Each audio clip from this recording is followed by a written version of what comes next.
may mga anak, buhay pa man ang magulang, pinag-uusapan ng kayamanan.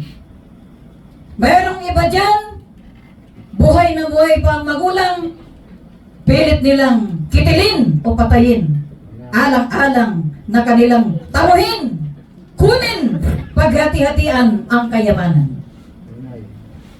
Ngunit ang ating Panginoon Jesucristo, bago siya mamatay, nung siya'y nagagaw buhay, hindi pinag-uusapan ang kayamanan na panlupa. At ito'y pansamantala lamang. Ano ang pinag-uusapan? Ang Panginoon Jesucristo ay tiniyak niya na ang kanyang minamahal na ina ay mapapabuti ang magiging kalagayan niya sa pagpanaw niya.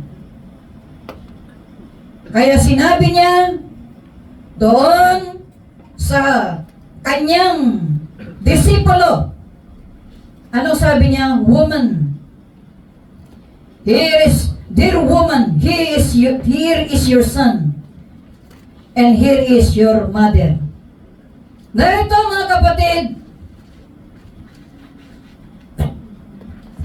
he showed his gratitude by telling the world that